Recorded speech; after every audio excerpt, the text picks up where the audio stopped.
A lot of people always come up to me and they go, what made you open a school? What made you, wasn't it a lot of work, or what was the why? And I always go back to, it's always about the kids. So hands down about the kids, and giving the kids an option. We serve a high at-risk population, 6th through 12th grade, and we serve a lot of kids who kind of have lost hope or kind of have felt like the system has failed them. And I've worked in schools where kids were not always put first, and I thought, I want to start a school or be a part of something where kids come first. The way the kids are able to be themselves and not be put into these different boxes as they are in other schools. Like, the smart kids are with the smart kids, the not so smart kids are with those, and this clique here, this clique there. That doesn't exist here. All the teachers and all the administration, they are really positive, and they don't just care about themselves. Like CMS schools, it's like 40 kids in there, and it's like, hey, you get your work done whenever you want to, and you either be at graduation or don't. So, but here, it's like, it's a family. It's gonna feel like family here. When you leave 12th grade, you really gonna miss them, and you gonna be like, they really taught me something.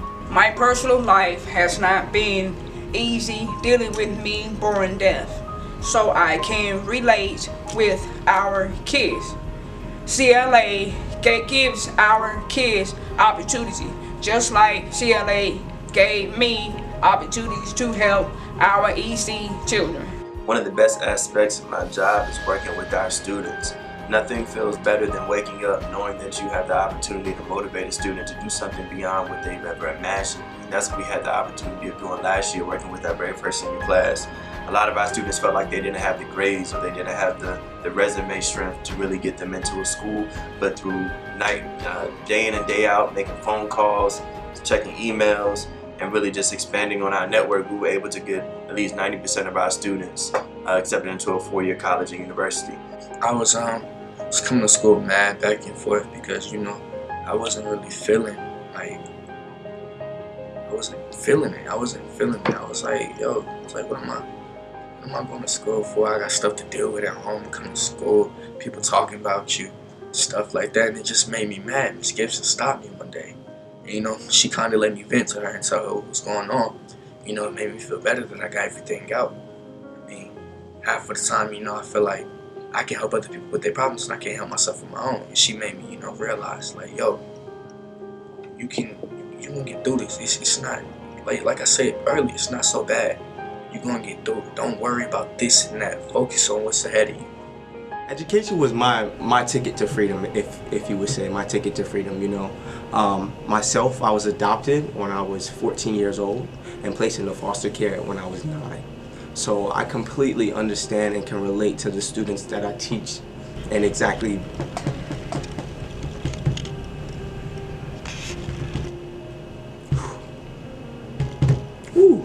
and know exactly where they come from, the struggles that they face, when they go home and not being able to, or wondering whether or not they're going to have enough to eat, or whether or not they're going to go home and see their family there, or whether or not they're going to have clean clothes to wear for the next day.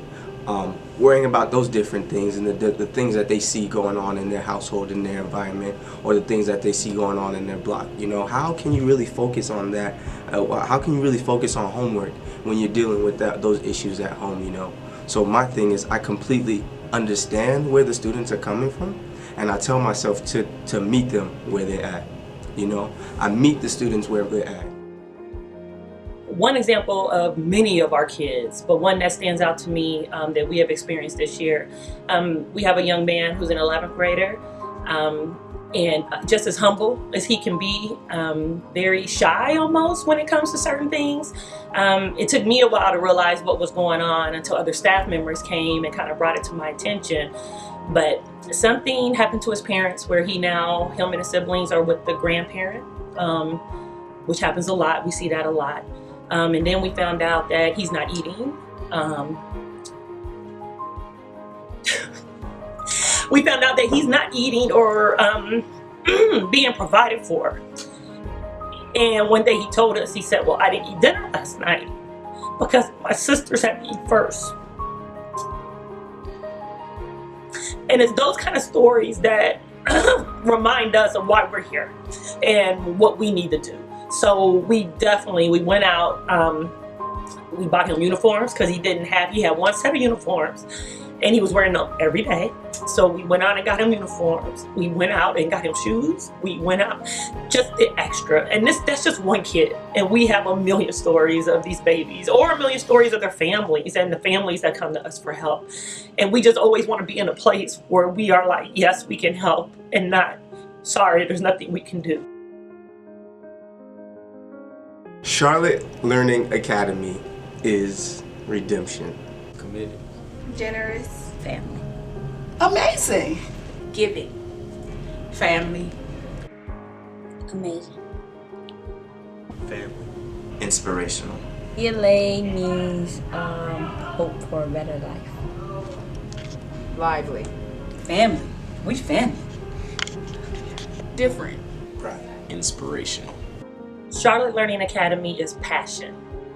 Funding and donating to Charlotte Learning Academy will continue to make a huge impact on our kids' lives. So we're hoping that you will help us so we can continue to give our kids the best and so they can reach their full potential. A little goes a long way. I'm very thankful for them, and I love them.